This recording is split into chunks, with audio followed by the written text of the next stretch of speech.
उत्तर प्रदेश के गोरखपुर से एक ऐसी सनसनीखेज वारदात सामने आई है जिसने सामाजिक ताने बाने और रिश्ते की पवित्रता पर गंभीर सवाल खड़े कर दिए हैं। एक चाची और भतीजे का रिश्ता जिसे समाज में माँ बेटे के समान माना जाता है, वहां एक 15 साल के किशोर और उसकी चाची के बीच प्रेम प्रसंग का ऐसा मामला सामने आया है कि सुनने वाले दंग रह गए।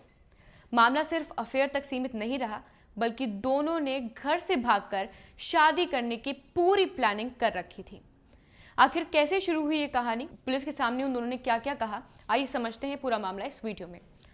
गोरखपुर का पीपीगंज इलाका, यहाँ के एक गांव में रहने वाला 15 साल का एक लड़का जो कि अभी सिर्फ 9वीं क्लास का एक छात्र है, अपनी किताबों और पढ़ाई के बीच एक ऐसे रास्ते पर निकल पड़ा जिसकी उम्मीद शायद किसी को भी नहीं थी। लड़के के चाचा रोजी रोटी के चक्कर में उत्तर प्रदेश से बाहर ही रहते थे। घर में चाची, भतीजा और माता पिता साथ रहा करते थे।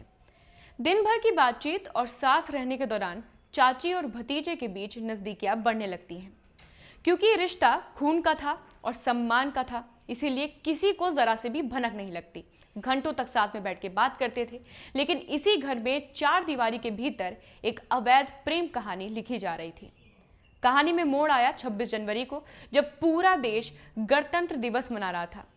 तब दोपहर के वक्त अचानक ये दोनों गायब हो जाते हैं, यानी कि छात्र और उसकी चाची घर से गायब हो जाते हैं। शाम ढली, रात हुई, लेकिन जब दोनों का कोई सुराग नहीं मिलता तो परिवार वाले परेशान हो जाते हैं। बदहवास पिता थाने पहुंचते हैं। गुमशुदगी की रिपोर्ट दर्ज करवाई जाती है। पुलिस को डर था कि कहीं दोनों के साथ कोई अनहोनी ना हो जाए, लेकिन मोबाइल लोकेशन कुछ और ही इशारा कर रही थी। पुलिस की सर्विलांस टीम तुरंत सक्रिय होती है। सोमवार को शहर के दूसरे थाना क्षेत्र से दोनों को हिरासत में ले लिया जाता है। जब पुलिस ने दोनों को पीपीगंज थाने में आमने सामने बिठाकर पूछताछ की तो वहां मौजूद हर शख्स का सिर शर्म से झुक जाता है। 9वीं के छात्र ने 2 टूक शब्दों में पुलिस से कहा कि मैं अपनी चाची से प्यार करता हूं और हम दोनों शादी करके घर बसाना चाहते हैं।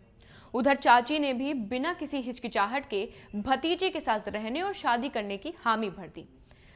पुलिस वाले कहते हैं कि हमें शिकायत मिली थी कि महिला और बच्चा लापता है। बरामदगी के बाद दोनों पक्षों के परिजनों को बुलाया गया, काउंसलिंग की गई। चूंकि परिजनों को कोई भी कानूनी कार्रवाई नहीं चाहिए थी और वो आपसी समझ से इस पूरे मामले को सुलझाना चाहते थे, इसीलिए उन्हें उनके सुपुर्द कर दिया गया है। घंटों की मान मनौवल और मायके वालों के दबाव के बाद और पुलिस की समझाइश के बाद आखिरकार बच्चा घर लौटने को राजी होता है। पुलिस ने फिलहाल केस तो कोई भी दर्ज नहीं किया है, लेकिन इस घटना ने गांव में चर्चा का बाजार फिलहाल गर्म कर दिया है।